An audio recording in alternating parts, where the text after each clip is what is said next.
साथियों, आज हम वाल्मीकि रामायण के बालकांड के 58वें सर्ग की कथा सुनेंगे। इस सर्ग में त्रिशंकु जी ने जब वशिष्ठ पुत्रों से प्रार्थना की कि वे उनका यज्ञ करा दे, तो ब्रह्मर्षि वशिष्ठ के पुत्रों ने त्रिशंकु को डांट के भगा दिया। लेकिन फिर भी जाते जाते जब उसने ये कहा कि मैं फिर किसी और गुरु को ढूंढूंगा जो यज्ञ कराए, तो इससे क्रुद्ध होकर उन ऋषिपुत्रों ने उन्हें शाप दे दिया और उस शाप से वो चांडाल हो गए और चांडाल बन के वे विश्वामित्र जी के शरण में गए। तो चलिए अब 58वें सर्ग की कथा सुनते हैं। श्री सीतारामचंद्राभ्याम नमः। श्रीमद् वाल्मीकि रामायणं बालकांडम 58 सर्गः। वशिष्ठ ऋषि के पुत्रों का त्रिशंकु को डांटकर घर लौटने के लिए आज्ञा देना तथा उन्हें दूसरा पुरोहित बनाने के लिए उद्यत देख शाप प्रदान और उनके शाप से चांडाल हुए त्रिशंकु का विश्वामित्र जी की शरण में जाना। रघुनंदन, राजा त्रिशंकु का यह वचन सुनकर वशिष्ठ मुनि के वे 100 पुत्र कुपित हो उनसे इस प्रकार बोले, दुर्बुद्धे, तुम्हारे सत्यवादी गुरु ने जब तुम्हें मना कर दिया है, तब तुमने उनका उल्लंघन करके दूसरी शाखा का आश्रय कैसे लिया? समस्त इक्ष्वाकु वंशी क्षत्रियों के लिए पुरोहित वशिष्ठ जी ही परम गति हैं। उन सत्यवादी महात्मा की बात को कोई अन्यथा नहीं कर सकता।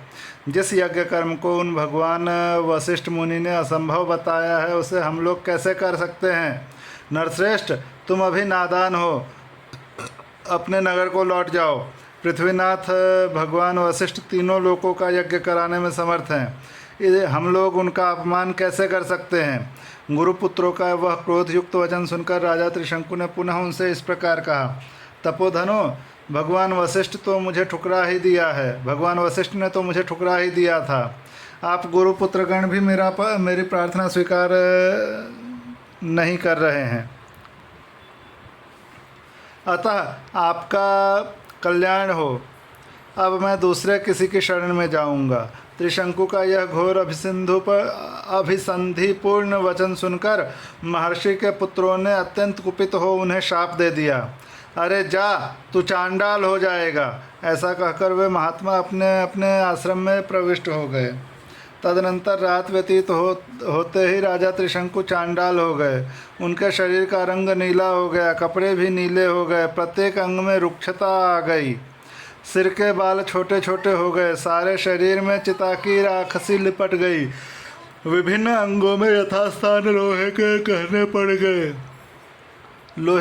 पड़ गए। श्री राम अपने राजा को चांडाल के रूप में देखकर सब मंत्री और पुरवासी जो उनके साथ आए थे उन्हें छोड़कर भाग गए। ककुत्स नंदन, वे धीर स्वभाव नरेश दिन रात चिंता की आग में जलने लगे और अकेले ही तपोधन विश्वामित्र की शरण में गए। श्री राम, विश्वामित्र ने देखा राजा का जीवन निष्फल हो गया है। उन्हें चांडाल के रूप में देखकर उन महातेजस्वी परम धर्मात्मा मुनि के हृदय में करुणा भर आई। वे दया से द्रवित होकर भयंकर दिखाई देने वाले राजा त्रिशंकु से इस प्रकार बोले, महाबली राजकुमार, तुम्हारा भला हो। यहाँ किस काम से तुम्हारा आना हुआ है? वीर अयोध्या नरेश, जान पड़ता है तुम शाप से चांडाल भाव को प्राप्त हुए हो। विश्वामित्र की बात सुनकर चांडाल भाव को प्राप्त हुए वाणी के तात्पर्य को समझने वाले राजा त्रिशंकु ने हाथ जोड़कर वाक्यार्थ कोविद विश्वामित्र मुनि से इस प्रकार कहा, महर्षि, मुझे गुरु तथा गुरुपुत्रों ने ठुकरा दिया। मैं जिस मनोभिष्ट वस्तु को पाना चाहता था उसे ना पाकर इच्छा के विपरीत अनर्थ का भागी हो गया। सौम्य दर्शन मुनीश्वर, मैं चाहता हूँ कि इसी शरीर से स्वर्ग को जाऊँ, परंतु यह इच्छा पूर्ण ना हो सकी। मैंने सैकड़ों यज्ञ किए किंतु उनका भी कोई फल नहीं मिल रहा है। सौम्य, मैं क्षत्रिय धर्म की शपथ खाकर आपसे कहता हूँ कि बड़े से बड़े संकट में पड़ने पर भी ना तो पहले कभी मैंने मिथ्या भाषण किया है और ना भविष्य में ही कभी करूँगा।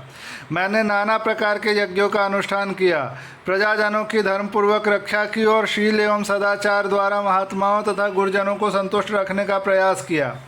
इस समय भी मैं यज्ञ करना चाहता था, अतः मेरा यह प्रयत्न धर्म के लिए ही था। मुनिप्रवर, तो भी मेरे गुरुजन मुझ पर संतुष्ट ना हो सके।